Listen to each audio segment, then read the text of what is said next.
Who would be a Wolves fan, eh?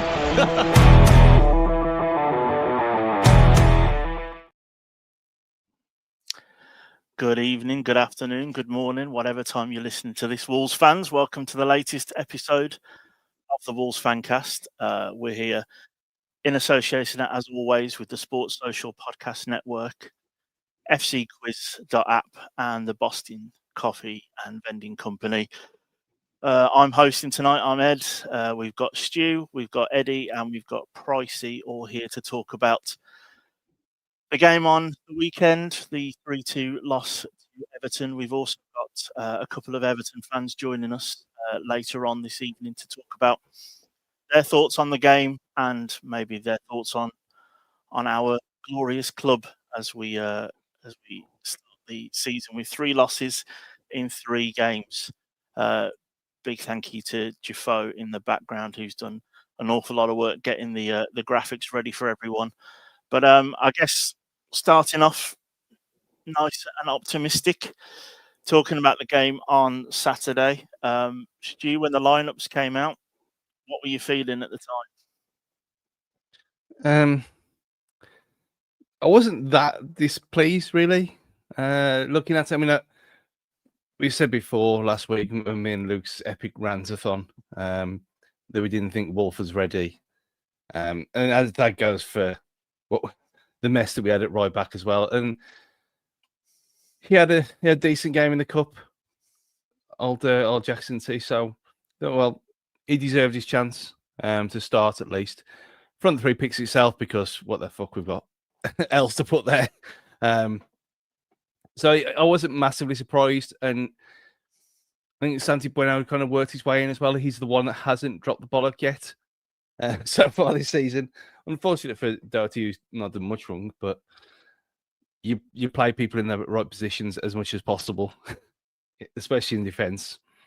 So at quarter to 2, I was quite happy. I'll stress at quarter to 2, I was quite happy.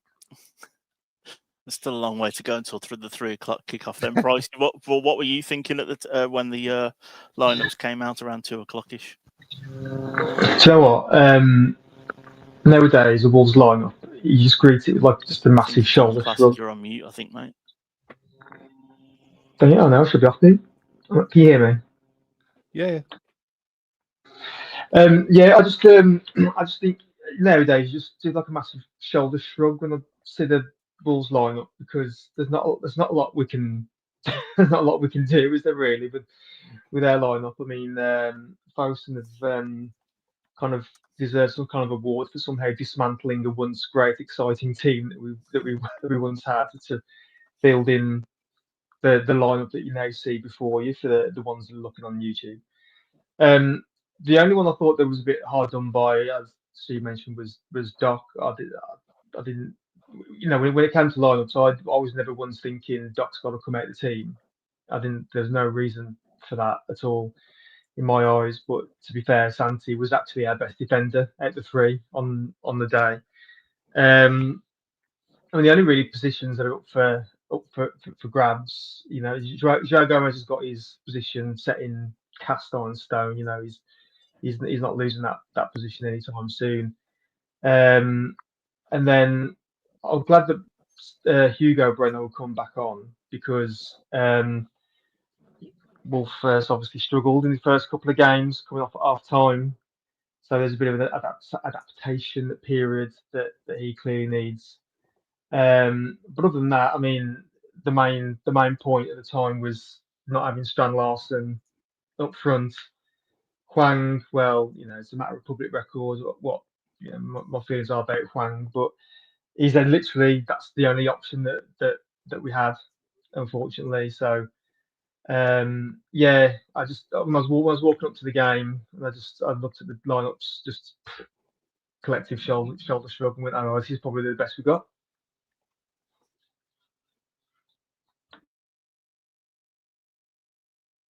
Yeah. Who's on mute now? Everyone apart from me. Yeah, that was intentional. Ed, you're back. Over to you, Ed. I think you've muted yourself, Ed. You've put yourself on mute on the on the StreamYard. Well, I'll give my thoughts just quickly on the starting lineup while I wait for Ed to return. And I've been reading the comments, and thanks everyone who's been joining in on YouTube and adding the comments. I always enjoy just feeling like you're part of something. And just as Neil White, the Milkman, and I think Paul Harris in the comments have all mentioned the fact that we look like a championship team, or we look like a newly promoted team, or a team that is doomed to go down. I mean, I would, the only point being that our midfield, I know Andre didn't have his best game, but Andre and Gomez, we're basically a championship team with two Brazilian midfielders that both kind of ooze quality. But there's a long way to go for this team and some of these players. I mean, there's a really long way to go. I mean, we've got to just be, if we want a note of optimism, I know we'll discuss our feelings on the game towards the end, but we just need to give some of these new players time, because it does take time to settle into a system for this, as always, suicide of an August, which Wolves seem to have every single year. I think I read that we've won one game in 28 in August in the Premier League. So every August since we got promoted in 2018, we've won one game. And that is the transfer window. That is Fosun's strategy. That is leaving it late. That is giving the managers no summer to prepare. And obviously we've had managers turn around and just leave at that point because they've not been happy with that. And we're in the same situation again, where we've got a piss poor start to the league. 3 games, no points. Promoted teams around us not looking as weak anymore. Winning games, 6 points for Sunderland already. And yeah, Vitor said it in the presser, didn't he? It's going to be a tough season. Sorry about that impression there. That's okay. I'll ask you to do a Hwang impression. Really push the boat out. I apologize. I can't hear Pricey. So when Pricey talks, he could be telling you the most amazing things ever. I can hear you, Eddie. I can hear you, Stu, but I can't hear Pricey. So I don't quite know what's going on there.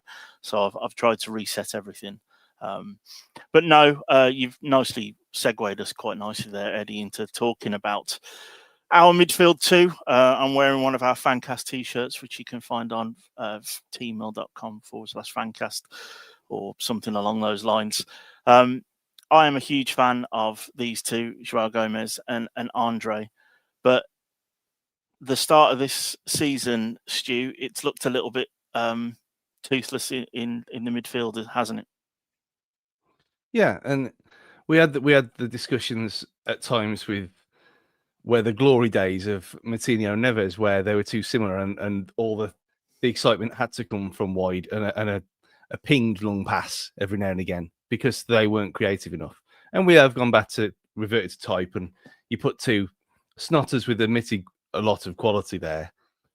And yeah, they are very similar to each other, and that's what kind of why at Bournemouth I was not glad, but I understood why he wanted to play Bellegarde. Well, I thought he was going to play Bellegarde as well as Joao Gomez, because you need something else in there. What else we have is questionable, especially now, which will come on later. But this is the problem, that when one of them is bang out of form, when one of them has some kind of issue with the manager and he's being told and dropped to prove a point, you're going to be in the shit already.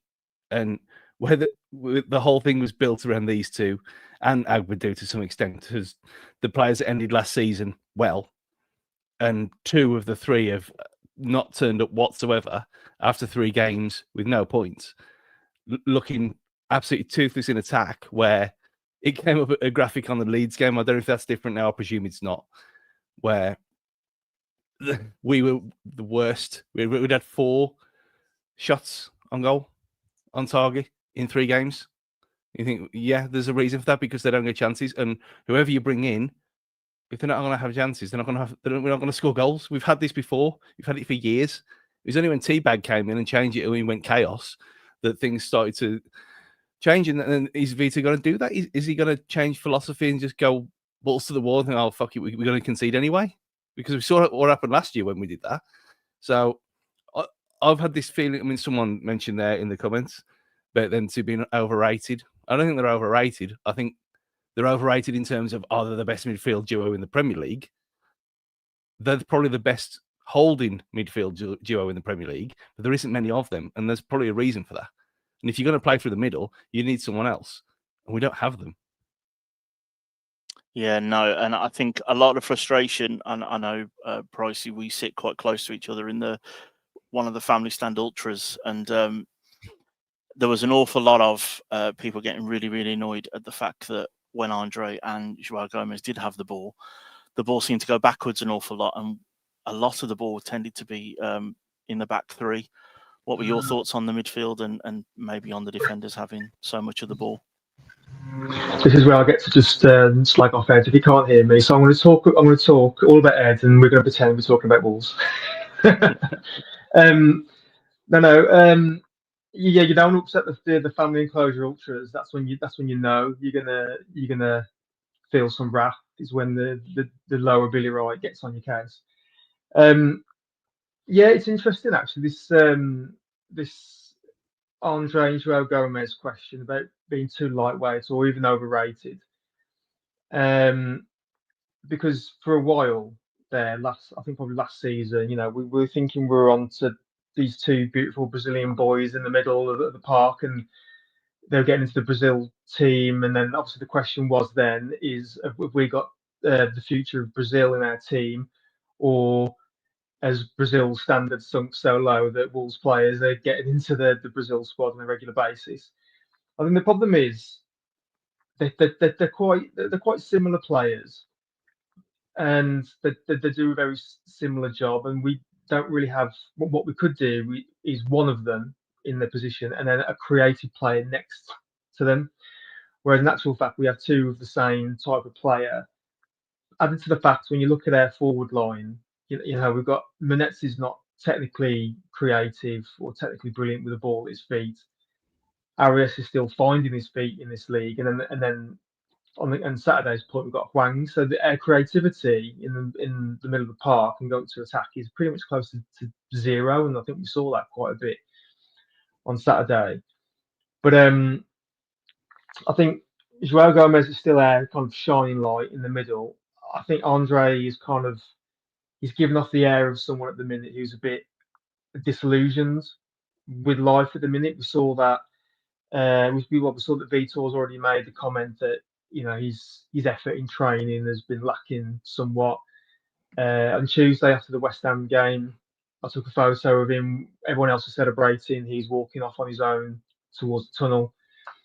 So I think there's a potential that he's looking around and thinking, this isn't kind of what I was promised, similar to what Strand Larsen promised when he signed. He's looking around and thinking, well, this is what it's going to be like now. We've sold the likes of Cunha and Ait Nouri, Smayo's gone, Sarabi's gone, and what's come in is not a patch on what's gone. So I think on their day, both of them are good players, very, very good players. They have been called up for the Brazil team, not in the not too distant past. So they are very good players. They're just not really showing it at the moment. And I don't think there's overly, an issue with their capabilities at this level. I just think at the minute, they probably feel a little bit, I don't know, probably like the rest of us, just all a bit disillusioned with where we are at the moment. Yeah, and I'd agree with that, Adam. I think it's interesting what you were saying about how they might be feeling and how Andre might be feeling, and yeah, I remember seeing the video as well of him walking off down the tunnel after the West Ham victory, and David Burns has pointed out in the comments as well that Andre and Gomez have both been dropped by Brazil, which can only be partly based on their form and our form as a club. And of course they won't be feeling too good about that. But in terms of how they're feeling or what they've been promised, I mean this is what a lot of people feel is a huge problem with Fosun and with the club and with what players are told. Are they being told when they sign look, this is a stepping stone for your career. This is a stepping stone.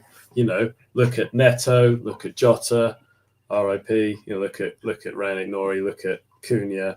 This is a stepping stone. You'll be in the Premier League. You'll have that focus on you. This is you can show off, your chance to shine, and then give it a year, 18 months, and you'll get your £50 million move to a top 6 club. So if that's what they've been told, then it's all a bit depressing, isn't it? Because we want to have that ambition. We want to be a top 8 club. Let's be realistic. Let's think about the first 2 seasons under Nuno. We'd love to get in the Conference League or the Europa League again, and we want to have players that want to be with us and be committed to the club and want to see us, win things and achieve. You have situations with JSL, and then we'll talk a bit more about the transfer window, and that he didn't get his big move, but he has, sort of only just got here. But that's kind of, is that what all these foreign players are thinking? Come to Wolves for 10, 20 million, and then I'll leave in 18 months for 40 million. And if so, what does that say about the future of the football club? Yeah. And when you've got Super Jeff saying on that podcast as well that finishing 7th twice in a row was lucky. And what kind of confidence does that give to anyone at all? And I know people say, oh, yeah, the players don't care about interviews, players don't care about the stuff around the club, but clearly they do. And look what it's done to Andre. He's a broken man already. And we're just into September, and he's gone. He's done with. And we all saw the thing with Hobbs last year, talking to Strand Larsen about the aim is Europe. But they released that video themselves, so they must have believed it. And then the usual nonsense happens, and Gary O'Neill loses his mind, and then he has to go. So it's no surprise now that Hobbs is not here. Same as what happened with Laurie Dalrymple when he ideas above his station, speaking out against the grain about the new stadium stuff. No surprise, a few months later he's let go of. These people, we'll come to it later, but there's reasons that players get disillusioned, and there's reasons why players are turning us down. And even the fact that we are a shop window club, if that can't be good enough, then what does it say for the rest of them? And you saw it on Saturday, going back to that game. You saw it on Saturday, just the body language of everyone. You see, like, and they're trying to be like Saturday's game. We do actually have a couple of Everton fans that are just about to join us. I'm just going to add them into the call. Eddie, if you want to do the honours, mate, because I think you know these toffees. Of course. So thank you very much for joining us, and thanks Wolves fans everywhere for putting up with a couple of toffees invading the Fancast. We've got Johnny Dorr here from the So Rare Thursday Club podcast, and Josh Karen. These are 2 friends of mine, and we all live in Bristol, but they are pretty much diehard Everton fans. I know they go up regularly to Liverpool to watch them play, and they were so kind to join us tonight and give us a bit of analysis into their thoughts on Wolves and Everton, and how you see the season going for both clubs, really. So welcome boys. Thank you very much. We'll try not to gloat too much, I promise. I see the Everton hoodies on there. It's just about acceptable. We'll just about allow that. But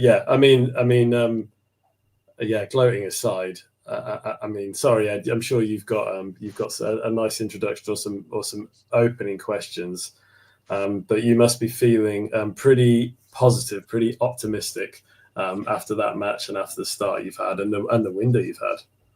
I think I speak for me and Josh. I'm sure he'll have the same opinion as me. But it's been a very promising, few months going back to the end of last season where we were really good transfer window. Obviously had the Leeds game, which was a struggle first game and a bit of a come down from the high we were all riding. But then since then, a couple of really important signings in, and we've had 3 wins in the last week, which is unheard of. And obviously we've had a pretty grim sort of 5 years at least. I mean, you could say 35 years. That's what I am, but. Pretty grim 5 years. About that. Let's not talk about that bit. Yeah, we don't need to talk about the negative stuff, but it's been a good few months for sure. things are looking up. Yeah, I'd echo that. I think we finished the season really strong, and when you saw the challenge we were going to have replacing team members and trying to get some quality, and you wonder, are we going to be able to do it? How much money are we going to have to spend? But you know, it's looking like it's moving in the right direction. I think it's very easy to kind of think everything's going to be great, but I think I've watched Everton too long to be too confident long term. But it was a great win, and I think I've been to Wolves the last 5 years. I didn't go on Saturday, but I've been to Wolves last 5 years in a row, and I don't think we've won one game. We had that last minute Yerry Mina equaliser, which was pretty great. But apart from that, I think you beat us quite comfortably each time. So a nice change to the routine. Yeah, and I'm guessing a really big signing for you guys is the bloke from down the road from us, the Brummy, Jack Grealish. Thoughts on him? He was imperious, I felt, on Saturday, and annoyed. Ecstatic. It's just so nice having someone that just wants the ball and doesn't lose it in our team. It hasn't happened a lot since I've been following Everton, for sure. But yeah, he's so comfortable on the ball, and I think, look, from the outside looking in, people think, oh, he's just got a couple of getting a few assists here, but he's so vocal for the team. Like I think he's won the most tackles in both the games he's started for us so far as well. Like, he's putting himself about. He's got a point to prove because of the last few years at Man City, which obviously has been successful for him being there, winning trophies, but he hasn't really played much of a part in that. So yeah, very exciting to have him on board. It's great. Yeah, I can't quite believe we've got him, to be honest with you. It was one of those ones where when we were linked with him, I thought, oh, surely we won't get him. And then, we've gone from Jack Harrison and Jesper Lindstrom, who I think got 1 assist between them all season, to a guy who's come in and got 4 assists in 2, and has been running the game for us. Those little bits of quality that you saw, setting up Dewsbury Hall, involved in he got the assist for Beto, but he was really involved in the Ndiaye goal as well. And we just haven't had a player like that since probably James Rodriguez, who played probably about 5 games before getting injured. So it's a real breath of fresh air. And I think it excites everybody as well. And it's about time we had a bit of a feel-good moment around this club, because it's been doomed for the last 4 years. So, yeah, I couldn't be more happy with Grealish. Yeah, no, it seems like a great signing. But I guess it'd be really useful to get sort of an insight on our club from some outsiders. I guess we've talked about already so far that sort of we felt a little bit flat at the on Saturday, and there was a lot of ponderous play on the ball. But what were your thoughts on our team? Did anyone impress you at all? It's okay if they didn't. Well, I think just taking who impressed us aside, like, it just proves how having a good transfer window can really, like, get everyone, like the fan base, like the fans almost went into the game of Wolves and they're annoyed already. With everything that had happened with your transfer window, with the whole news about Strand Larsen just not even on the bench, laughing up in the stands, looking at his phone. Like, it's just not a good look, is it? Just not a good look for any club with any player doing that.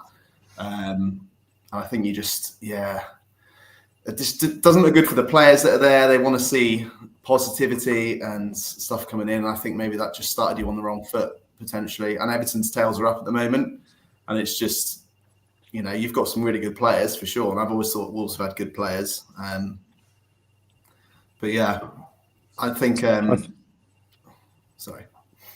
No, sorry, I didn't mean to interrupt you. But no, I think for me, there was no individuals, I must say, that stuck out for me. I watched the game, and I think the big difference was that usually when you go to Wolves, you're really hard to break down. Your crowd are really up for it. I mean, maybe it's the fact that I wasn't there that it's harder to judge, but, the crowd are usually really up for it. And I think that stand to the right, the home end, is usually raucous, and it seemed very flat. It was an easy game for us. I thought we gifted you 2 goals, and that's what really stuck out, was that you were flat, and you didn't seem up for it, which again surprised me. And then maybe that's, like Johnny said, maybe that's to do with the fact that you've had a poor window, and that you know the negativity around the club, or seeming negativity around the club from the outside looking in. But yeah, that's what the big one was for me, how flat it was. That's spot on. He's Probably absolutely because of Fields of Gold. Yeah, so I've heard about this. Is this this song that's supposed to G everybody up, but it's a song they're using a cancer advert? It was brought in because of after Diogo Jota. That was his favourite song, but it's kind of been adopted now as wanted to be adopted as their little anthem going forward. But it's had 2 games. Let's just say it's not started well. That's all we can say. To put it mildly. Yeah, I mean, I'm all for atmosphere kind of generating things. I think we seem to start singing "There She Goes" because we sung it at Goodison before we left, and that people seem to like that. And you know, then we've got the Spirit of the Blues and all this kind of stuff. But yeah, if it doesn't work, I mean, at least everything's kind of a bit more upbeat rather than. I mean, Fields of Gold is a very depressing song, and you know, it's. Yeah, and that's Everton fans saying it. The people from the outside looking in. Depressed him so much he's had to leave. Yeah, broken. It's what Ozzy Osbourne always said, wasn't he? He said, no matter what goes on in life, it could be worse. It could be Sting. That was what he always said. Yeah, but for the YouTube viewers there on screen, we've put on there Nathan Judah's poll because it is a very contentious subject. This Fields of Gold. I remember I filmed it before the West Ham game because that was its debut. Obviously, to be caveated because it was like half full house, obviously, and you can see there the poll that was put on screen. A whopping, I don't know how many people voted on Nathan Judah's poll, but practically 95% of people at the moment are saying no, it shouldn't be played, but directly before kickoff. And I do think that again, it's only had 2 outings, the new sort of pre-match musical schedule, but the Hi-Ho Silver Lining seems very rushed. It's a very shortened version that comes in earlier while people are still getting to their seats. Then the teams come out. You have the normal Premier League anthem that gets booed roundly, and then the teams get read out. And then just before kick-off, obviously Fields of Gold kicks in, and I don't know. I think everyone will need some convincing. What do you reckon, Stu? What's your immediate thoughts on it? I mean, we were both in the whole thing about the fan groups. I mean, we contributed as much as anyone else, and the polls were there. People were kind of up for it. It just hasn't worked. So just take it away. Like, I thought it might. I thought people might embrace it. I thought people might. It's enough of a soft thing to just adopt, like the Sunderland tweet that I put out as well. And we could be in the situation where they start playing Wonder of You. Wolves have sang Wonder of You for like 20 years, 30 years maybe, in the build-up. They always have done. Same as playing Simply the Best before games in the 90s. It's that old. If you played Wonder of You, maybe people would sing along. But at this moment in time, because everyone hates everything, I don't think anything's going to work, regardless of what they do. Yeah. I don't think anything is going to work whatsoever. I mean, Hi-Ho Silver Line is still going to get. It still gets people up, doesn't it? And it should. I mean, we need to. I think that's there for. That's the classic for a reason. We need the elongated version back. I'd love to see Simply the Best. I was going to mention Simply the Best before you brought it up, Stu. I'm under review. What about a bit of Duran as well? Hungry Like the Wolf. Remember those days? Well, they tried Black and Gold as well. Yeah, we just need to get a positive feeling, don't we, around the club, and it's this sort of basic things that we get wrong. And in the comments, of course, people mentioning a liquidator. I mean, they play it? Did they play it at? They played that at Blackburn Rovers last year in the cup. I think they might have put that on for us, and it was very well received. So yeah, stick it, get the liquidator back on. Come on. Ultimately, it's like not only the fans that the music's got to G up, like you got to G up the players as well, haven't you, a bit? And you know, I'm not sure that song's going to G them up too much. Yeah, No. no, but, and yeah, thanks as well, Johnny and Josh for joining us. And I know that you two probably need to head off in a min. So, do you have any final thoughts about the game or about the rest of the season for Wolves or Everton moving forward? I think you just need a positive result, don't you, to get the positivity back in the fan base. I know, obviously, you had a grim start to last season, didn't you? And then got the new manager came in, and you were one of the informed teams, right, for the second half of the season. So I just think you need a couple of wins under your belt, and I'm sure you'll be fine. There's plenty of other quite bad teams in the Premier League. I think. We're one of them. I like to think Everton won't be included in it this year, but after our start, but like Josh says, I never like to get too far ahead of myself as an Everton fan. Yeah, I mean, I'll say I worry about Wolves this season simply because I wonder where your goals are coming from. I really hope you do well. I hope you stay up. I hope you're not involved in a relegation battle. I like going to Wolves. I think it's a proper club, and it's a good away day. Apart from your away end is absolutely shockingly bad.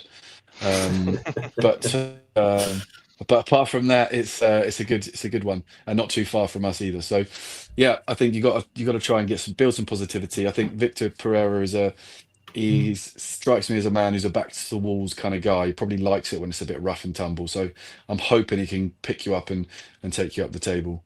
And as Josh, for Everton, you're telling me, Jossie, that you don't like to be spread out amongst the 1970s decaying, probably condemned just can't. stand.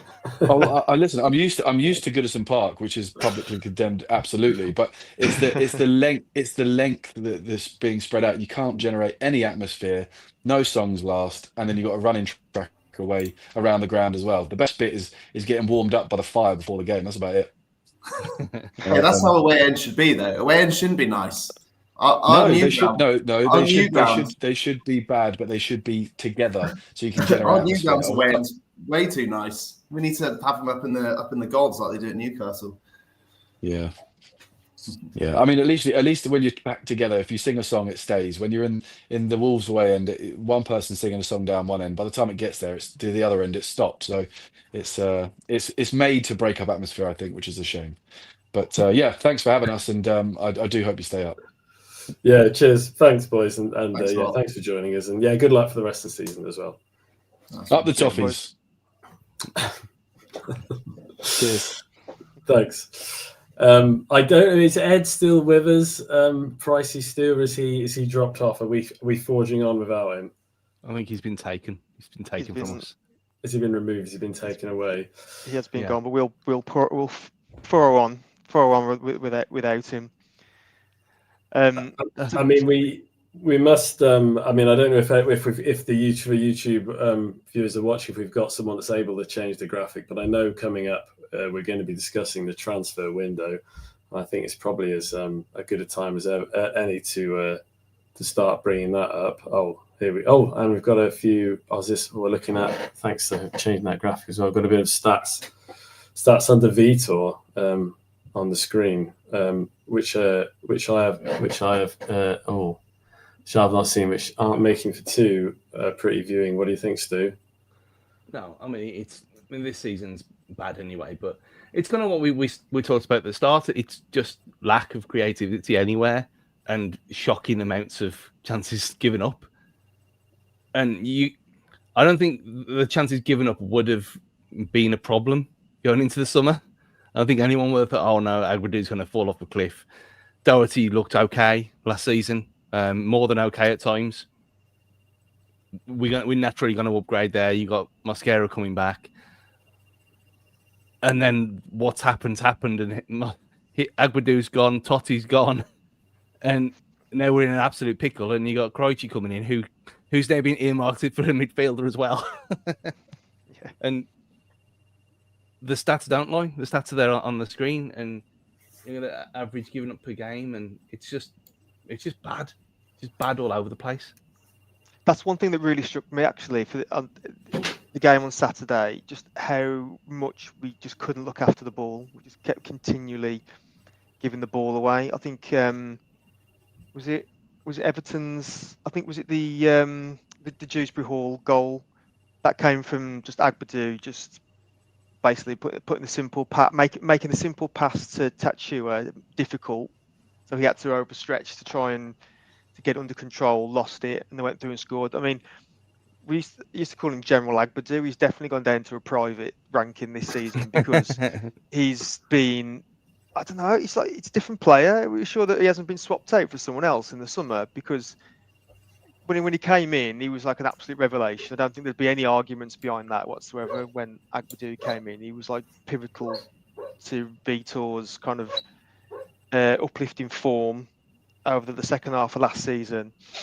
But whether he's, I don't know, have we done the usual? Have we coached anything good out of him already over the course of the summer? Because he just looks a pale comparison to what he was last summer. And we talked about it again before about creativity. There is none. In that first 11 we put out. There's lots of workhorses, right? There is nothing. There's no footballing creativity in that side.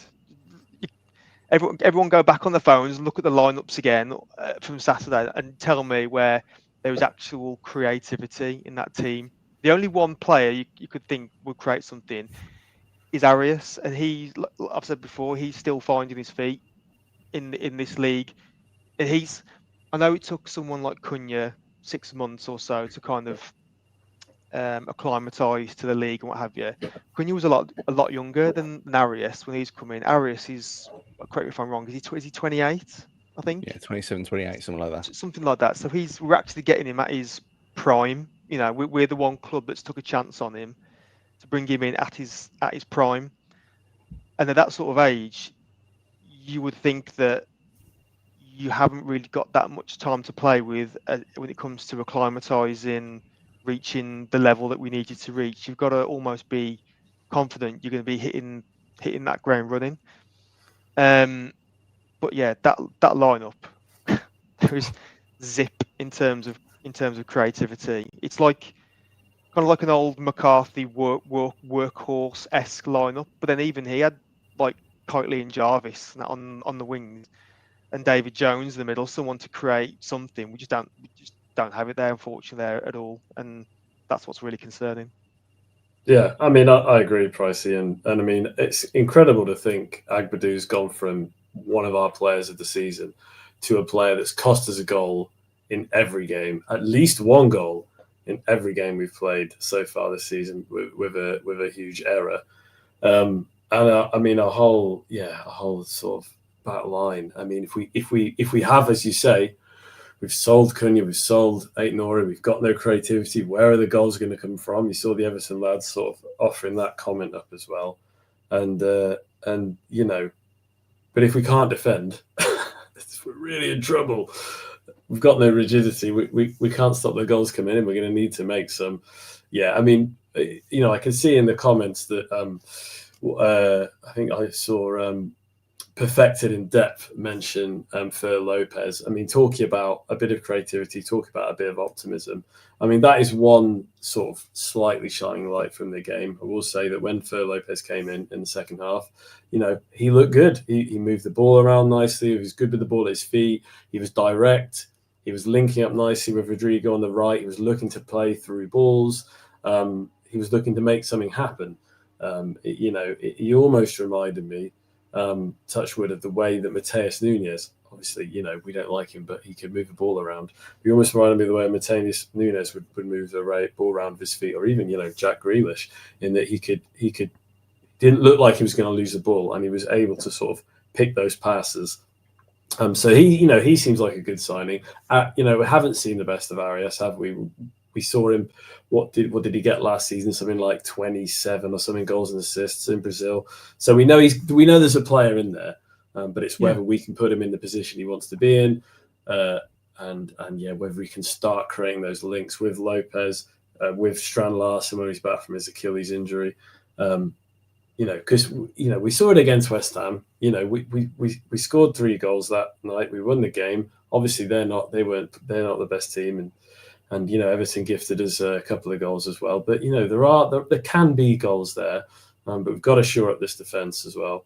for sure before we move forward. And it's looking at the players we brought in. It's looking at, is Cressy going to make a difference? How's Chachua going to be? And Wolfer over time.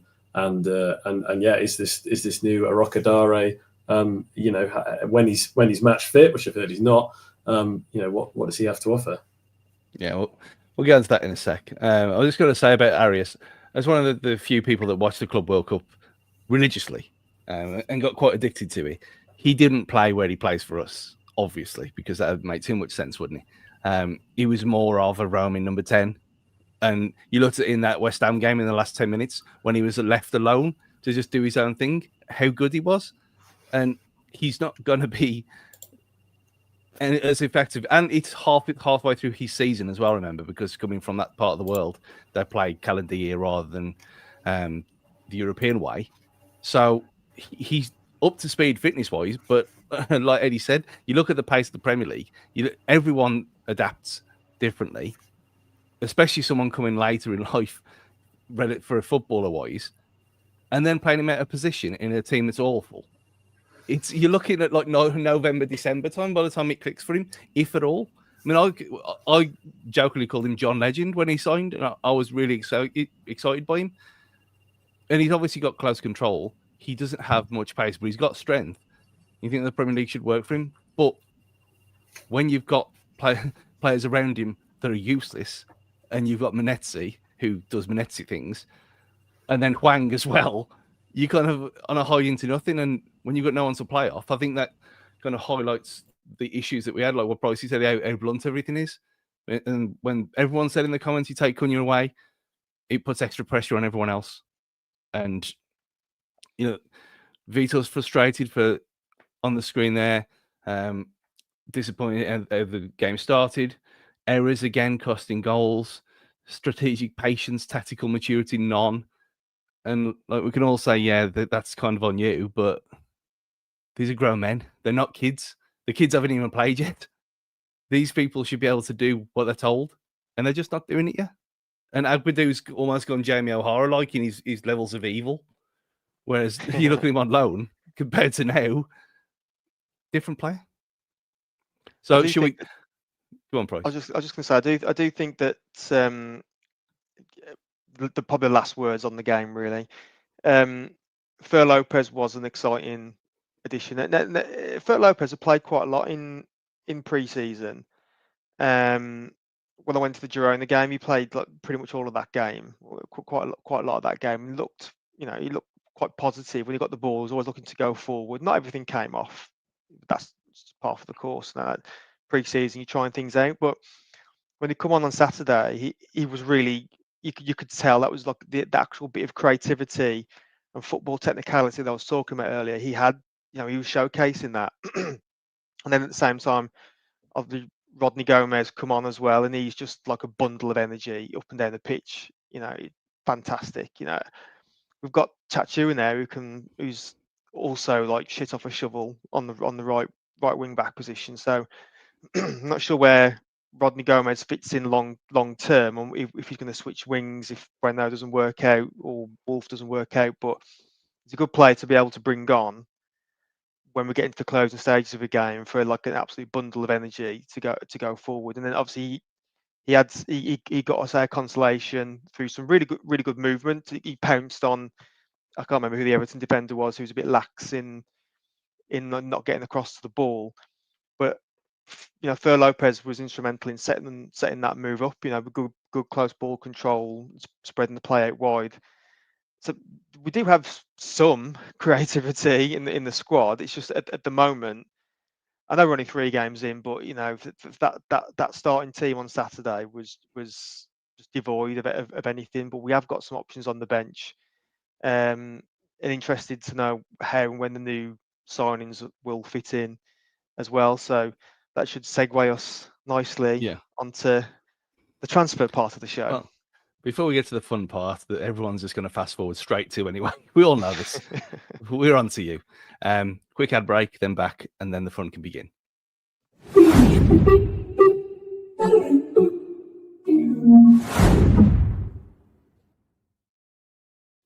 Yeah, Ed has been stolen, so that's why I've kind of taken over. We haven't banished him or anything like that. We don't actually know where he is. So since the last time we were on it, since the previous show, nothing else has happened other than that deadline day signing. Obviously, I don't know, no idea who this guy is. Orokadare Tolu, and he said his full name. I'm not even going to try to pronounce that. In that video, everyone's going to call him Tofu anyway because that's what Wolves fans are like. Eddie, have you got any clue? Because his numbers are good. I mean, I don't follow the Belgian league. I'll hold my hands up and say that I haven't seen him in action. But it's like you say, his numbers are good, his stats are good. But then you do see these players coming from these minor leagues, and can they make the step up? Can they make the transition? And we've just got to hope he can. But he's got the right age, he's at the right sort of physical presence. Hopefully, he's got a bit of confidence about him, because that's kind of what we are absolutely desperate for to see on the pitch. Someone who's up for it, someone who wants it, someone who's feeling good about their football. Because obviously Hwang Hee-chan got his goal at the weekend, and I was really pleased for him, because we're just desperate for a bit of confidence, aren't we, for some of our forwards? But yeah, 21 goals, 26 goal involvements, and I think the top scorer in the Belgian league as well. When you look at his percentiles for that league, on paper, it looks like a brilliant signing. Just hope he can make that step up to the next level for us. Yeah, absolutely. And you look at the obligatory YouTube compilation videos, and he looks different. Like we haven't had a striker like this for a long time. He's got swagger about him, and a bit like how Raul did once he got his feet under the table and he was just banging him in all over the time. That bit of arrogance that you need up front. I mean, Strand Larsen seems like a nice guy, and he kind of oozes nice guy as well on the pitch. We need someone who doesn't care, and he's just got. I know that it's video and all that kind of thing, but his announcement video, compare that to show us video that we had that was him in a park kicking a ball around like a sixth form kid. All the effort has been put into this one. His signing video looks moody. It looks classy. And is he that kind of guy? Who knows? If he scores the goals, no one's going to really care. But we really are clutching at straws here, because this is all we have. I'm not into the Belgian football either. Even though apparently it's on the cusp of overtaking France in the UEFA rankings as well, so it could be part of the top 5 soon. But you look at it and you think, well, no one else is wanting to come. This guy looks exciting. Obviously, we're going to lose him in January, like half the squad, but we'll get to that when we come to it. Bryce, any clue? No, none at all. But this is just where we are, isn't it? We and specifically in this window, we're not getting our first choice, we're not getting our second choice, we're not getting our third choice players. So we just going off that list that was doing the rounds on social media, the apparent Vitor Pereira's transfer shopping list. I don't know if he featured on that at all, but if he was probably like a few names down. It's just where we are. We effectively a club of us down there. We gamble. We have the data boffins. You probably look at some of these players, have a list, and I just say it might work. It might not.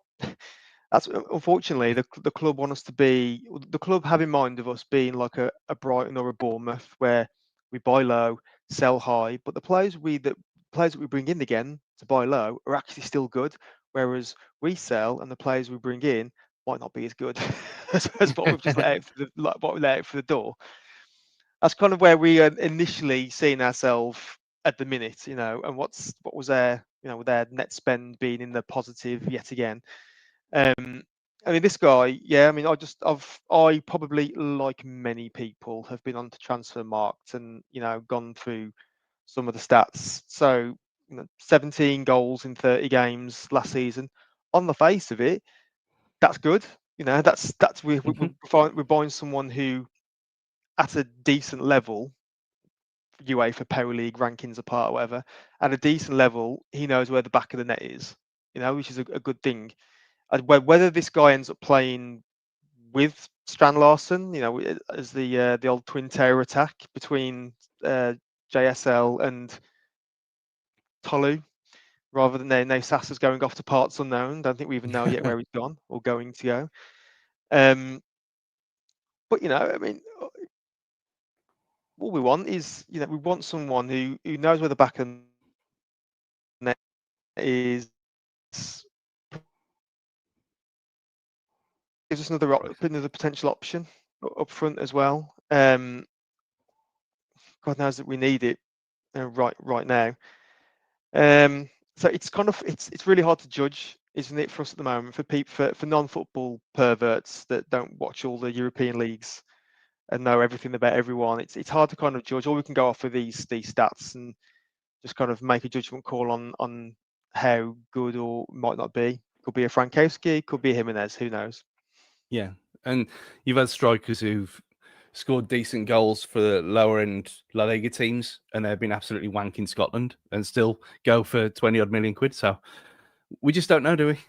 Like you said, he's not here. This is Eddie, by the way. But yeah, it's the one thing that we've got to cling on to, because I said before we went live, I knew it was bad and I didn't expect anything. And yet it's even worse today than what I thought it was going to be. And you had the Josh Brownhill stuff. Do I want to play Josh Brownhill 100 grand a week? No, not really. But I think even Andy come round to it in the group chat saying, just give him what he wants. Just get someone in. Because I did see a tweet earlier. I did see a tweet earlier that summed it up quite nicely, saying 5 years ago we had, or 6 years ago we had João Moutinho in midfield, and now we're being turned down by Josh Brownhill. Yeah, and it's true. The fact that he was in conversation with Leicester, us and Saudi, obviously said he's going to win out for the money wise, but he turned Wolves down. He turned Wolves down. Leicester were obviously Championship. He's not going to go there for that reason, but he turned Wolves down. There is no project anymore. So he had a massive career turnaround, didn't he? Because he wasn't that. He finished like what? He had 18 goals last season or something, and he was never that type of player beforehand. If you look at his career, you look at his stats. So he must have had a role change, didn't he, last season? And he was Burnley offered him a good deal, but he said no, and now he's still looking. He was a bit further forward than he was, and obviously we talked about Burnley and the way they played last year with the 0 goals all the time and all that kind of thing. But you got someone like that who he knows where the goalie's like He was almost like not Lampard-esque for the Championship, just popping up at the right time. But it's something we actually need. And now, what is that player? Like, do we go for a midfield 3 and do you put Arias there behind the towers, or do you more than likely Minetti there? Because nothing else is working. So, far away. Yeah, I mean, there's a lot to unpack, isn't there? And I'm glad someone's brought up Minetti as well, because I must have read about 10 comments from people discussing Minetti in the YouTube chat. And yeah, I mean, God, how's he keep? What kind of voodoo curse has he got over Vitor Pereira that he's getting 90 minutes every match? I just don't understand. Doesn't seem. He gives us all hope, right? Watching Minetti week in, week out. I'm 39 years old. It gives me hope that I could just bring the boots on and maybe I'll get a run out, because he doesn't look like a footballer. He certainly doesn't look like a good footballer. I mean, he's got harem scarum, a lot of running, but doesn't apparently understand the offside rule as well. And what does he offer? What does he offer us? But yeah, I mean the whole Josh Brownhill situation, and it's also another comment. We had the Everton guys on a minute ago. I mean, we're talking about our window and talking about the players we're getting in, and none of us personally had, seen a lot of this Tolu in action, and we probably could say the same for quite a few of our signings. Is that we're rolling the dice.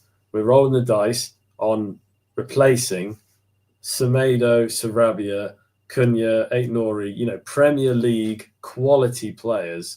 You have years of experience between them in top divisions. We're replacing those with these, relatively unknown players that, in these, this day and age, relatively cheap players.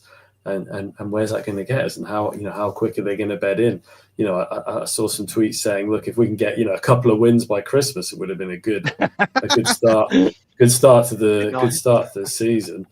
So yeah, it's a big roll of the dice, and the other thing was about not getting Brownhill in. Not that I'm saying we needed him, but it's another player who is another English player that we don't have, because I'm aware that we're struggling with our numbers for homegrown. And then you look at Everton bringing in Dewsbury Hall and Grealish. I mean, why aren't we in for that kind of player? And why haven't we got more, English players, homegrown players in our team, or players coming up? Dare I say? And I did see this in the comments as well from the academy. I mean, the academy's not even League Two at the minute. You look at the players who we're selling on once their time to leave is up, and where they go to League Two at best. It's just there's nothing. I mean, I've watched a couple of, and I don't watch the academy all the time, even less so now, because it's just depressing. So the quality from where it was, even with the Antichrist that is Gibbs White. I mean, he was himself an outlier anyway. There wasn't a lot around him, but you have got Chiro, who knows, he might be okay, but he failed in League One with Huddersfield. Didn't really do much there, and you think, okay, we can't get rid of him now because we need bodies in the door. You look at everyone else. Mane, he's a kid. Who knows? He looked decent in his 10 minutes last season, but you're putting pressure on someone who shouldn't have pressure put on them. We've been in this situation before. Now you look at what our opponent Nathan Fraser giving it too. It was too early for him, and it ruined his career. And hopefully he gets back on track. But we don't. The academy's a joke, and it's yet another part of Fosun not investing in the place. Because one of the guys next to me on Saturday said this about the academy, and it is like what is happening. This exact same question: where are the players in the academy? And you look at it and you think, well, if you were a parent, which we are, and you think, well, if your kid's good enough, would you send him to Wolves? Would you send him to Birmingham, Villa, Albion, and take the Wolves head off? That's going to be bottom of your list because there's no future here. There's no hope. It's going to be downgraded. We all know that it's going to be downgraded to a Category 2 eventually at some point because there's no investment there. And it's just another part of the club that's neglected. And to be falling behind everyone else. I mean, Walsall will be next. You watch. Coventry have got their own ground now, so that's another one on the doorstep. It's just diabolical everywhere. It just speaks to Fosun's just complete lack of interest in every conceivable area of the club. So so we take the training ground, for example, that was like top draw 20 years ago, nearly, when it was built, or whenever. Well, yeah, it was about 20 years ago, wasn't it? I mean, we had that training ground in League One, right? When Kenny Jackett was here, and he famously said it was like a 5-star hotel every day. But that training ground has quickly been surpassed by others, teams that that we would consider beneath us. We see like Bournemouth, they've got a new training village. Leicester, arguably one of the best training grounds in the country. Naturally, your bigger teams have the training grounds, and you'd expect that. But we need something like a top draw training ground, because if a player's on the fence of joining the Aero Club or another's, if we can offer better day-to-day facilities, it might grease the wheels in getting a deal. Fosun, not interested. They'll do the bare minimum. Where they are falling foul of Premier League regulations, they will suddenly find some money to make sure that it fits the bare minimum regulations. Next point is the ground. This is forever a contentious issue. The ground ain't going to be full while ticket prices are what they are, and while we're pissing about at the bottom of the league.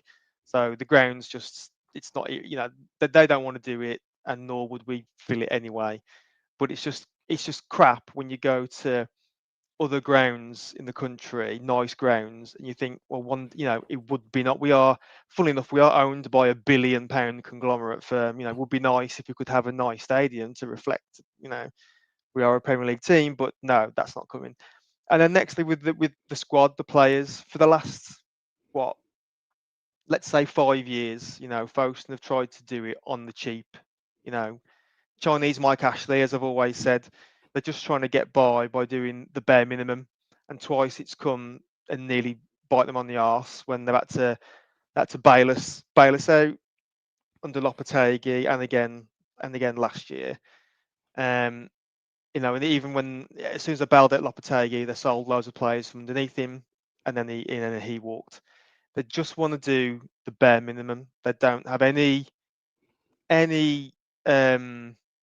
desire to push the club forward. We had a couple of years of fun, in the it was luck.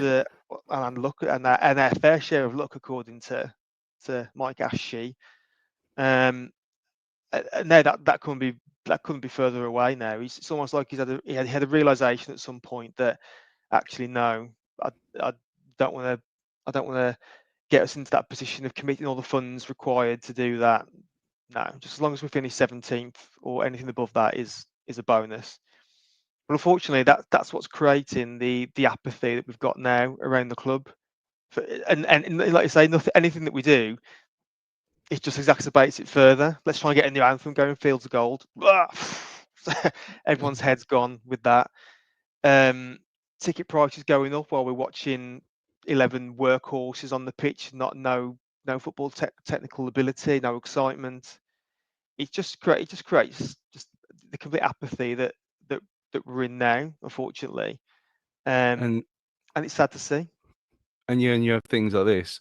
Problem is, let's say we get relegated and sell, cut and run. We could end up with someone like Swindon's owners or Reading's owners or Sheffield Wednesday's. But that's where we're going anyway. That's literally where we're going. And I'd rather gamble now. I'd rather get any old lunatic to take over because we're going down. Everyone knows we're going down. This season we are going down.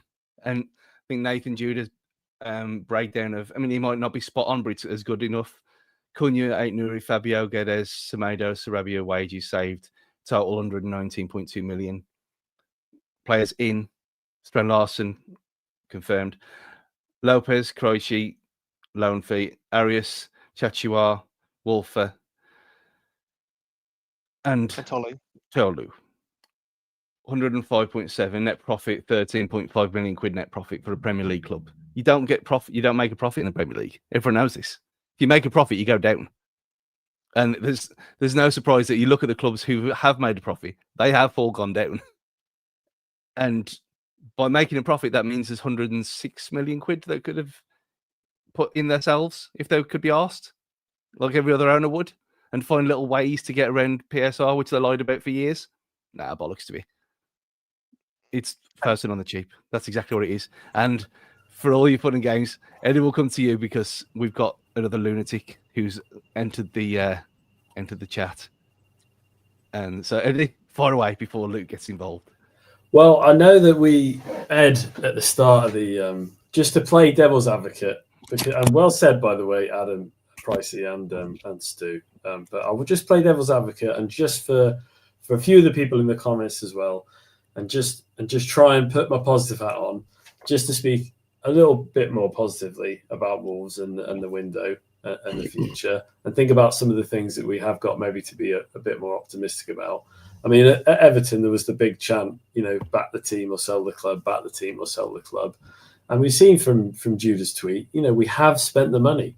I know we've rolled that dice and we've bought some players that we might not have heard of, but we've essentially we've obviously scrimped massively on wages, but we have spent that money, and with apart from a midfielder, we've bought players in to strengthen pretty much every position in the field. So that's a reason to be a bit optimistic. And James Green made a comment in the comments that he was saying that maybe we need to calm down a little bit, and many of us have never heard of some of our recent star players before we got them, and they turned out to be the ones that we're the most upset to have lost. And I think that's a fair comment as well. That we're looking at some of these players thinking, are they good enough? Are they going to do it for us? But we've got to be a bit optimistic and hope the sort of money ball heads that are running the club and that are running our transfer window have brought some players in that are going to be, that might be flying under the radar, but are going to turn out to be, the next Aït-Nouri or the next, Cunha or Raul Jimenez or, whoever. So there is some, there are some reasons to be optimistic and positive. And also, let's just say, we've got September. I'm going to keep going, Nui. I'm going to continue. We'll have 3 dissenting voices for you in a minute. But I'll keep going with a bit of positivity first. We've got all 3 promoted clubs in September and October coming up. I mean, either we're going to get found out, or positive hat on, we're going to get some points. We're going to get some wins. And so, we've got that to look forward to. We've got some big games coming up. 9 points against the likes of not easy games, but Leeds, Burnley and Sunderland. So, there's points to be had. So, yeah, that's it, lads. Over to you for some more negativity. Luke, go. I think you've hit the nail on the head, Eddie. You're spot on. No, I'm joking. I'm joking. It's I watching that game on Saturday. We just reek of a team that's getting relegated. It just screams relegation. So that season we went down under Mick McCarthy. I remember we was playing Swansea at home, and I'm certain we was like 3-0 down within 30 minutes, and the writing was on the wall then. And I'm sure we played them in like September, October. It just feels exactly the same now. There's just nothing. There's no one's connected. The fans aren't connected to the team. They're not connected to the board. The team don't seem connected to the board either. I'd like to think that this is complete waffle now, but are the players a little bit disconnected to the coaches and the coaching staff as well, with what's happened with Andre and a couple of other little things? I just don't see. I mean, I was looking at the league table today, and I genuinely don't see who finishes beneath us. Everyone will say Burnley because it's the obvious one, but even if you add Burnley, who else is going to finish beneath us this season? You probably would have said West Ham. They've gone to Forest, they've turned them over 3-0. We're not going to score 3 goals away from home in any game this season. We haven't got it in us. Whereas obviously West Ham have, because they've proven it this weekend just gone. Sunderland flying. I said it on the podcast a couple of weeks ago. What we'll find with Sunderland and Leeds is their home games, their home crowds will get them 6 to 12 points this season. We haven't got that, whereas they have. The Sunderland crowd sounded brilliant against Brentford, and that's a harder game to create an atmosphere. Imagine when Liverpool are coming to town and Arsenal and Man City, and they're picking up points against them because the crowd are getting them over the line. We haven't got it. Leeds fans, back in the Prem, they're going to be bouncing. Have Leeds got enough in them? I don't think Leeds will be as strong at home as Sunderland, personally. So with those 2 promoted teams, I think they're going to finish above us. Then you're looking at Brentford. Maybe, I don't think Keith Andrews is going to pull up any trees there. But again, I feel like we're clutching at straws. And I know it's early, and I know a lot can change in football in the blink of an eye, but we just seem destined for relegation. That's my view on it. It's basically right. Yeah, I mean, last season we had we always had the safety net of those 3 teams that were shitter than us. There was always that was always kind of the safety net. Is thinking, as bad as we are, can't be as bad as them. But already, like the newly promoted teams were off to a pretty fairly decent start, I'd say, the promoted teams. And then, as you just said, West Ham were the ones that we were kind of hanging our hat on. Potter just driving them to oblivion, but they just had like 10 minutes of madness at the weekend, and they're off the mark. It's only like us and Villa who are absolutely got off to a shit start. So Villa have not even scored yet, but Villa, well, as we've seen, will go out and spend to try and put that right. Like I said earlier, I just think at the minute with our team, they're just devoid of any footballing creativity at the moment across the board. Some exceptions, as I said earlier, the likes of Lopez, and hopefully if Arias gets put in the right position and acclimatizes quickly. But there's fans aren't stupid. We look around and they can see it with their own eyes. The players that are going out there and the quality levels. We've been in the Premier League for a while now. We kind of know what's required to stay in this league. and I think a lot are genuinely worried about our chances this year. I mean, we've had it. I mean, last season under Teabag. How long did it take to get our first win? November, wasn't it? Something stupid like that. It went on for a while, October, November time before we got his first win. So even if we do go September without a win, it can still be salvaged. I'm sounding like Eddie now, put my positive pants on, but I really struggle with what we've got and what we've shown at the minute. I really struggle to see a positive season for us this year, unless we go on to win the Carabao Cup. But yeah, I think in the main, across the board, fans, I think worried about where this goes, and then what happens next after that. But you know, that we'll cross that bridge when we come to it. But it don't look good. What's a big red flag for me? Massive red flag. So Pereira is known for running a tight ship, tight at the back. I think when he joined us, he averaged, his goal against average was like 0.93 or something. We've conceded 9 goals in 3 home games already. And okay, you can hold your hands up and say one of those games was Man City, but then Tottenham went and did the job on them at the Etihad. And then you conceded 5 at home against Everton and West Ham. Like, that is bad. Yeah. That is really bad. Yeah. And I think he kind of goes to what we said about Agbadou, and you just couldn't. I mean, you should do. I mean, you should have backup, and obviously Krejci, hopefully he's that.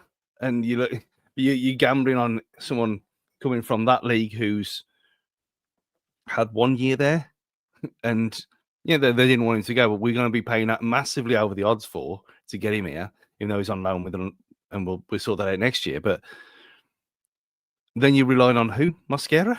I mean, we're lucky that Santi Bueno's coming in and actually played well, because we would have been completely screwed, and we've still conceded 10 goals at home, in the space of 2 weeks. But I get the want to be positive, but I'm too old and broken by it all. There's only so much you can take before. There's only so many. It's like an abusive relationship. Like, you've got to get out. You've got to leave him, love, and that's what it feels like. But we can't do it. We can't escape. And then even saying defense is sorted out, which is, I mean, you go into Newcastle, they're on a high now. They've got. I mean, did you see the banner that they had against? It was basically saying, it was praising one of them and welcoming the other, and both Wissa and the Swedish, the genius, classic Newcastle behaviour. But they're on a high again. They've got who they wanted in. They've got a big man, little man. We've got 2 strikers in there. Yeah, Anthony Gordon suspended, but they've got a German porn star up front now who's going to run, and we'll know it. And we don't have the best of records at Newcastle away anyway, let alone going there in the situation we're in now. And we are one midfield injury away from being absolutely fucked beyond belief. And because all red card, yeah, all it takes is Andre to lose his head and the game and get a red. Yeah, we've got Bellegarde in. Well, Bellegarde played well against Villa last season, didn't he? In that position, and I think it's kind of been. Maybe it's one of them things that he played so well that it's a full sense of security that he can play there all the time. But then you look at him in that first half against Bournemouth, and he was absolutely battered. He was out of position. He lost the ball all over the place. I mean, he probably at fault as much with Agbadou for their goal. I don't know what he is anymore. I mean, being played out as a position for 90% of your all's career is going to play on your mind, and then has to play somewhere completely different. And then the other options are a guy who's played in defence for a season and a half, who hasn't played in midfield for a while, and even that is in Croatia or wherever he came from in Eastern Europe. And then the other options, Menezzi. Midfield's a massive red flag. And I know certain people don't think that wing backs are ideal and they are the best way to score goals, but with the midfield that we've got, they are. And if you're looking at, I know you said it earlier, but Pricey about Rodrigo, that he's got the kind of goal scoring eye that early Matt Doherty had under Nuno, like where he just popped up with a goal every now and again. And he has got the pace and he is exciting, but he's defensively, he's not the best yet. He might never be. But maybe we just need to go. Does it even matter? Yeah, does it even matter anymore? Maybe we just need a front three of Tolu, Stan Larson, Sasa, and just pepper as many balls into the box as possible, be as anti-football as possible. Goals from open play, 2. Goals from set pieces, 137. Win the league. Maybe that's what we need to do. God, Because imagine every time we win a corner, we'll have them 3 up front, plus Agbadu, plus Santi Breno, and just send Sarr up as well. But it Well, I just think- shows. Go on, sorry, Eddie. So I was just, I think I have heard that. I know you've probably heard the rumor as well that Sasha's off. I mean, I know that there are other leagues that are open, and someone told me they did. It could be bollocks. Someone did tell me they knew, they saw him getting on a plane. So I don't think we can rely on that tower anyway up front. But then you look at Agbadu that you were talking about, Stu. And I've mentioned how, what a poor start he's had to the season. And then we talk about Arias. Yeah, let's not include Manetzi in this, by the way. But we've got some brilliant footballers. I mean, even Huang for a period of a few months anyway. We've got some players that can play football. We just need to get a tune out of them, whether that's positionally, tactically, that's down to Vitor. But we know we've got some players that can do it because they've done it for us before. So it's down to Vitor now. He's got 2 weeks. He's got the international break. He's got to get his little Amarim magnetic board out, and he's got to decide how he's gonna create this rigid defense and how we're gonna get goals. And although we may have shipped 10 goals, maybe 12 including West Ham, we have scored 5 on our last 2 fixtures, which is incredible to think about, really, given what we're talking about in terms of the lack of creativity or where the goals are going to come from. So again, just to be slightly positive, a bit more devil's advocate, we've got some players that can play football. We just need someone to get a tune out of them. Before we all self-compust, how long does he get before it turns and the inevitable happens? Will he last till Christmas, Price? I think he could walk before he gets sacked. Or that, yeah. That's the concern. That's the concern, isn't it? We've all saw like the old YouTube videos of him from previous jobs where he's had a meltdown with his owner in front of the cameras. Saw the videos where people shouting at him, "Vitor, 4-4-2," and he's just telling them to fuck off from behind the dugout. So we know he's got a track record for not taking much shit. Is said in the post-match quotes you brought up on screen earlier. He said there we need reinforcements. As what's his face said out of Snatch, I'll bet my bollocks to a barn dance that he hasn't got the reinforcements that he needed, because there's no way that Vitor was wanting to go into January or go through to January with the midfield options he's got there. Not a chance. If we go on a Gary O'Neill-esque run of not winning until like month 3 of the season, then I'll fully expect something to happen by then. I think there's more chance of there's more chance of him just walking than being sacked. But if you nowadays you give up a lot of money, don't you, if you decide to walk? He's the richest man in Wolverhampton. He don't need the money. He's only got. He can never have enough, Lee. He can never have enough. He's only got a contract till July, so. And he's not going to lose that much, really, in the grand scheme of things. And he already said that he's made his money working in China and Saudi already. That was in one of his. Yeah. So money-wise, it doesn't matter. So if he falls on his sword on his principles, it's more than possible. Well, do you know what? It would win. Imagine how much credit it would win with Wolves fans if he did walk, no one would blame him, would they? No one would have any bad word to say about Vitor Pereira if he just walked and gave an interview a week or two later and go, look, this is the bollocks that we've got to work with, and like he didn't sign an NDA and tell us the full story. It would win our hearts and minds forevermore. We started slagging off Jeff, but no one would put any blame on him if he was to walk. No, I'd say I'd give it. If he gets to November, I'd be the way things are going. I'll be astonished. Eddie, tell us he's going to be here till July. Well, we had that streak, didn't we? I know there was a stat saying it's the first time in Premier League history, or maybe in English football history, about that a team's gone on to win 6 in a row and then go 7 games of just 1 point. It's in the next 7 or something along those lines. So yeah, it's certainly a bit of a sort of damning downturn, and you can't be happy with the midfield situation, regardless of the rest of the pitch where we have strengthened. The midfield situation is ridiculous, especially with 39 days since Traore and Doyle were loaned out to find another midfielder, and have a Menezes that's barely a footballer, let alone a midfielder. So yeah, it's looking a bit worrying. But what I will say, it was mentioned in the group chat earlier, this Vitor, the saviour of Wolverhampton, the saviour of Vitor, Dele Alli, he is available as a free transfer. Just put that out there.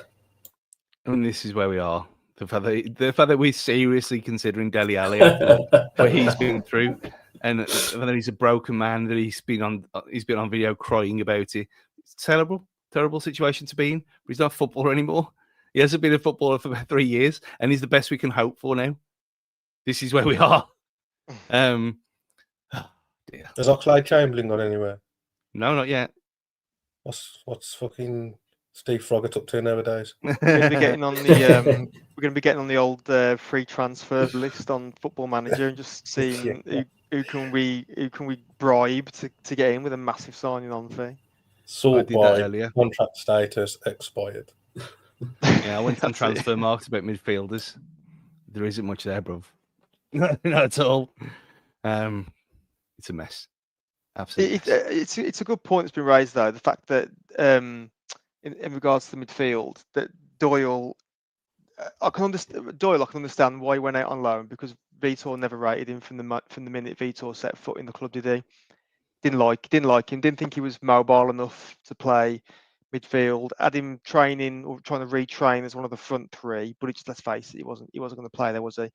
So I can understand him going out. Buba probably would have liked for him to have stayed, but you don't know what the players like behind closed doors, whether he's pushing for a move. But as Eddie just said there, that was the back end of July that we knew they were going. So they've had, I'll say, probably about 5 weeks. They've known that they are basically cutting the midfield department in half by loaning those two out, and we are still where we are with it. It's just dereliction of duty, really, or just complete fucking shambles. And what I'll say about that, about the usual things and the people who protect them. It's a tricky market. Well, it's not, is it? Because Sunderland managed to get a new striker in within 12 hours of Chelsea calling theirs back. 12 hours. And they got someone else in. They've got a way. They've got a system. They've got players on that list, and they ain't pissed about one bit looking at who they brought in. That's how you do it. And you look at Villa, they got spanked yesterday. They're bringing 2 players in a position they've already got in Buendia. Upgrades, both of them. They're in Europe. Look at Forest, double their squad pretty much. Very much of a muchness, but they need it for Europe. They've done the job properly. Palace, again, amazing how the players that we've been linked for ages have suddenly appeared there. Now Matt Hobbs has gone there. Who'd have seen that coming? And yet the problem was always, we can't get the players in. And no, we know what the problem is. But that ain't changing, is it? So, and all the usual excuses this window have been completely blown out the window, because that's all they are now, excuses. But I don't know why there's 2,500 people watching this. It's a Monday night to go and do something else. Because we're all gluttons for punishment. That's why Yeah. we all just love to bask in Wolves' misery. All sitting in the But- bondage but- cook chair. For channels like us, like these sort of scenarios and incidents at the club, it's brilliant. We get more views when we shit. We don't want this. I wasn't even supposed to be here. Oh, I know, yeah. It's I know. only because I'm not Eddie's angry. I'm not angry. Eddie's doing a good job there. Ed's been sold to talking Wolves, so who knows what's going on? Transfers are plenty. I do generally think at the club there are people who want to do good things, but obviously when it gets Yeah, to there is. Jeffrey's door, everything just dies a death, doesn't it? Any good initiative, any program, anything that wants to be done gets to Jeff. Doesn't get the Jeff sign off. As frustrating as it is, and as sad as relegation is, sometimes as a club you just need that reset, don't you? And I feel we're in that transition stage at the moment where we need something, because whatever we're doing at the minute certainly isn't working. Because it's rinse and repeat now, isn't it? Like I won't mention his channel, but Dave as a party, he put he put a really good tweet out the other day about after 3 games over the last 4 or 5 seasons where we've been in the league. It's just like Groundhog Day every single season, and it's like we're just meant to accept that because we used to be shite. Yeah. It's beyond the joke. Right. I've got things to do. Final words, Eddie. Bring us home. Say something nice so we don't all have nightmares thinking tonight. 38 games. 38 games. Okay? Everyone listening at home, 2,500 viewers. 38 games. We've played 3. We've got 35 to go. We can do it. There you go. They walk among us. There's 105 points left to play for. Yeah. I think If you just put that out quickly. Yeah. It is an important point to make, though, that now this is not on the players and it's not on Vitor. And having a go at them is not going to help anything at all, to be kind of diplomatic about things. So it is almost like it's us against the world kind of vibe again, which normally you say, oh, yeah, it's when Wolves thrive. But is there enough? I mean, there's not enough anger to boo them. There's not enough. And there was a few thousand people singing the Sell the Club song on Saturday, and it was like, okay. And that's been picked up mainly because Tim Spears mentioned it on the Totally Show today. But they're not going to turn on Fosun because them kind of fans have disappeared. So I think the only way to do it is to literally back the team against adversity, which is a sad state of affairs. But there we are. Luke, what are you going to do tonight?